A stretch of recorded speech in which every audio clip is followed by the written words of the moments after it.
अंदर से किसी ने कुंडी खोली तो दरवाजे ने जहाई ली।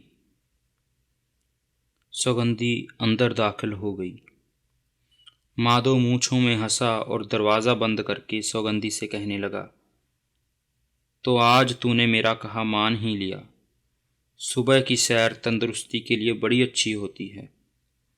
हर रोज़ इसी तरह सुबह उठकर घूमने जाया करेगी तो तेरी सारी सुस्ती दूर हो जाएगी और वो तेरी कमर का दर्द भी गायब हो जाएगा, जिसकी बाबत तू आए दिन शिकायत किया करती है।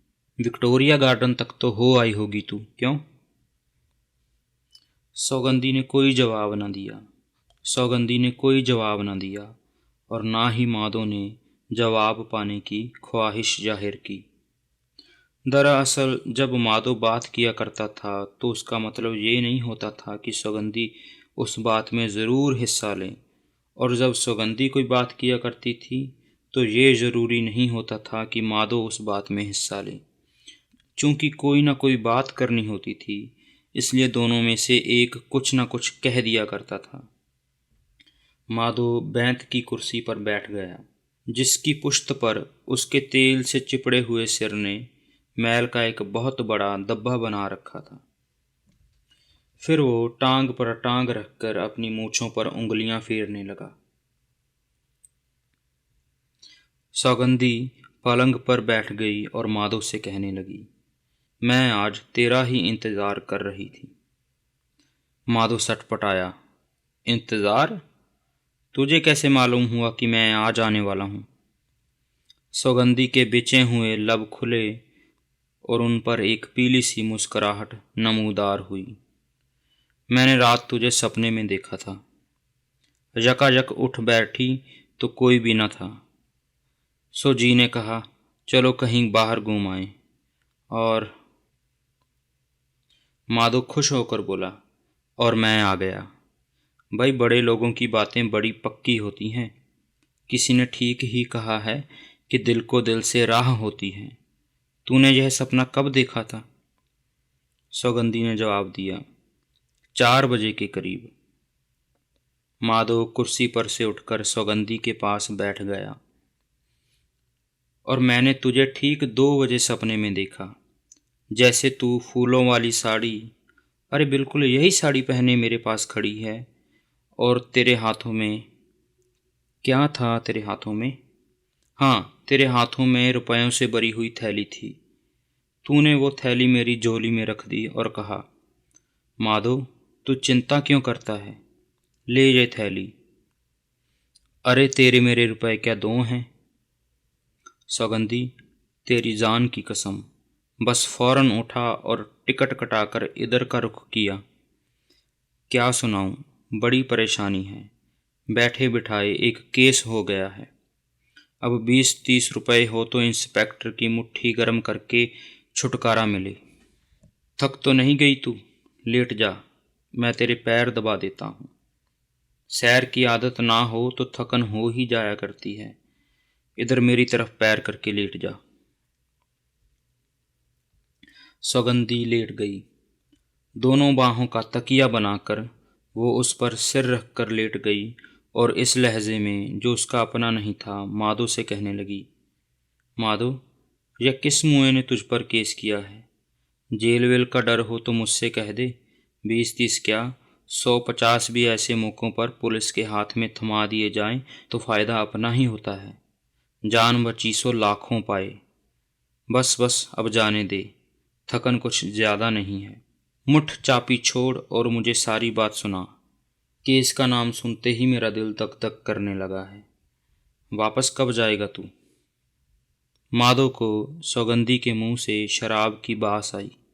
उसने ये मौका अच्छा समझा और झट से कहा, दोपहर की गाड़ी से वापस जाना पड़ेगा। अगर शाम तक सब इंस्पेक्टर को 50-100 ना थमाए तो ज़्यादा देने की ज़रूरत नहीं, मैं समझता हूँ 50 में काम चल जाएगा। 50? यह कहकर सौगंधी बड़े आराम से उठी और 4 तस्वीरों के पास आहिस्ता आहिस्ता गई जो दीवार पर लटक रही थी। बाएं तरफ से तीसरे फ्रेम में माधो की तस्वीर थी। बड़े बड़े फूलों वाले पर्दे के आगे कुर्सी पर वो अपने दोनों घुटनों पर हाथ रखे बैठा था। तस्वीर उतरवाते वक्त तस्वीर उतरवाने का ख्याल माधो पर इस कदर गालिब था कि उसकी हर शय तस्वीर से बाहर निकल निकल कर पुकार रही थी, हमारा फोटो उतरेगा, हमारा फोटो उतरेगा। कैमरे की तरफ माधो आंखें फाड़ फाड़ कर देख रहा था। ऐसा मालूम होता था कि फोटो उतरवाते वक्त उसे बहुत तकलीफ हुई होगी। सौगंधी खिलखिला कर हंस पड़ी। उसकी हंसी कुछ ऐसी तीखी और नुकीली थी कि माधो को सुइयां सी चुभने लगी। पलंग पर से उठकर वह सौगंधी के पास गया। किसकी तस्वीर देखकर तू इस कदर जोर से हंसी है? सौगंधी ने बाएं हाथ की पहली तस्वीर की तरफ इशारा किया जो म्यूनिसिपैलिटी के दरोगा सफाई की थी। इसकी म्यूनिसिपालिटी के दरोगा की। जरा देख तो इसका थोबड़ा, कहता था। एक रानी उस पर आशिक हो गई थी। यह मुंह और मसूर की दाल। ये कहकर सौगंधी ने फ्रेम को इस जोर से खींचा कि दीवार में से कील भी प्लस्तर समेत उखड़ आई। माधो की हैरत अभी दूर ना हुई थी कि सौगंधी ने फ्रेम को खिड़की से बाहर फेंक दिया। 2 मंजिलों से फ्रेम नीचे जमीन पर गिरा और फिर कांच टूटने की जनकार सुनाई दी। सौगंधी ने जनकार के उठते ही कहा, रानी बंगन कचरा उठाने आएगी तो मेरे इस राजा को भी साथ ले जाएगी। एक बार फिर उसी तीखी और नुकीली हंसी की फुहार सौगंधी के होठों से गिरना शुरू हुई, जैसे वो उन पर चाकू या छुरी की धार तेज कर रही हो। माधो बड़ी मुश्किल से मुस्कुराया, फिर वो हंसा। सौगंधी ने दूसरा फ्रेम भी नोच लिया और खिड़की से बाहर फेंक दिया। इस साले का यहाँ क्या मतलब है? बॉडी शक्ल का कोई आदमी यहाँ नहीं रहेगा। क्यों माधो? माधो फिर बड़ी मुश्किल से मुस्कुराया और हंसा। एक हाथ से सौगंधी ने पगड़ी वाले की तस्वीर उतारी और दूसरा हाथ उस फ्रेम की तरफ बढ़ाया जिसमें माधो का फोटो था। माधो अपनी जगह पर सिमट गया, जैसे सौगंधी का हाथ उसकी तरफ बढ़ रहा हो। 1 सेकंड में फ्रेम कील समेत सौगंधी के हाथ में था। जोर का कहकहा लगाकर सौगंधी ने की और दोनों फ्रेम एक साथ खिड़की में से बाहर फेंक दिए।